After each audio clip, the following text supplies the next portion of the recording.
when I had broken bones, hurt muscles, or stomach aches. A few years later, I became sick. At first, I just felt weak. Sometimes. Then I started to fall when I was getting dressed. A lot of my friends came to see me. I was always glad to see them. The doctors tried to find a cure for my illness, but they couldn't find a cure. I died of a sickness called Lou Gehrig disease.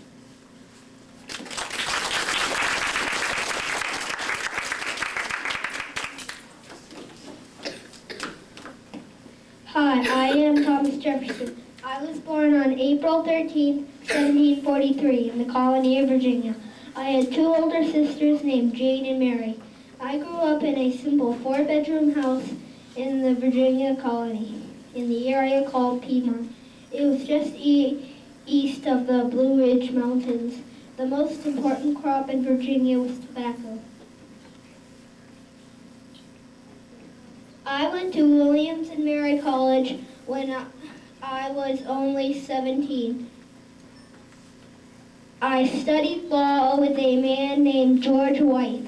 I wrote the Declaration of Independence in 1776, July 4th. I served in the Virginia State Legislature, where I helped write important laws to establish the religious freedom. I was the third president of the United States. On the 50th anniversary of 1826 is the date I died.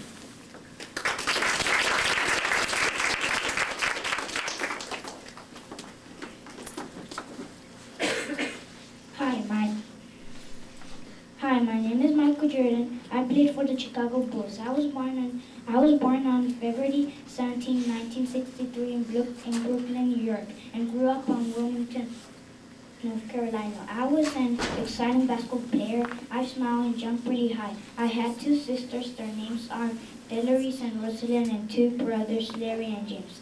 I played basketball, baseball, football, and track, and found out the best target was the basketball court, and sometimes there were 15 seconds to go on the game, but we won the game and became championship for his team and played for a high school basketball team, and then I was really a star. My first year was a huge success, and only two players scored more points than me, but I scored double figures in all 82 games and made 2,313 points. But when I turned 33, I started playing with rough people, and that's how I became championship of the world. And I am still playing basketball with 50 years old. Now I made 100,000 points.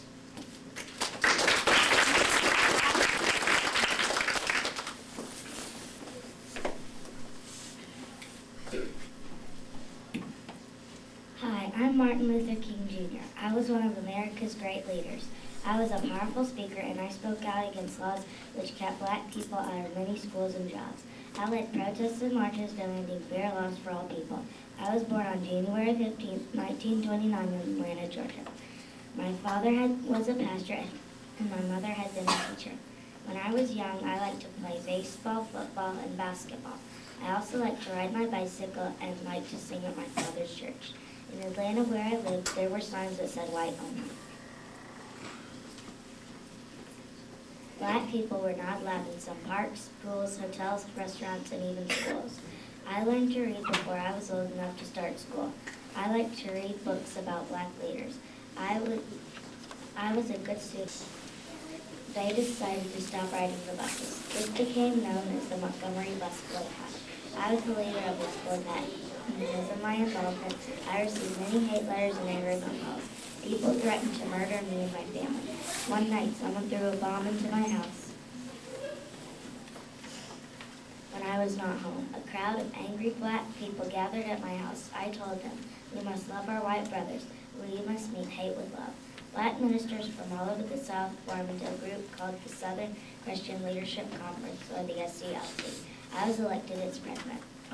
The SCLC peaceful protests all over the South to help blacks gain their freedom. One of the results of these protests was that Montgomery changed the law and finally ended white-only sections on the buses. I moved back to Atlanta in 1960 and continued to lead peaceful protests of 200,000 people in Washington, D.C. In the speech, I told them, I have a dream that my 4 children will one day live in a nation where they will not be judged by the color of their skin, but by the content of their character. In 1964, I was awarded the Nobel Peace Prize. As a result of the SCLC, a civil rights bill became law guaranteeing all people a right to vote. Even so, across the country, many black people were being denied their right to vote. I led numerous marches, including a 50-mile march from Selma to Montgomery. In the summer of 1965, the United States government passed a law that guaranteed all people a right to vote. In April 1965, I went to Memphis, Tennessee, where I planned to march so that black and white garbage workers would receive equal pay. On April the 4th, while standing on my motel balcony, I was shot by a man named James Earl White. I was only 39 years old when I died. My coffin was placed on an old farm wagon and pulled through the streets of Atlanta by 2 mules. Almost 100,000 people attended my funeral. I am buried in a marble crypt in South View Cemetery in Atlanta. Carved on my crypt are these words, free at last, thank God Almighty, I am free at last.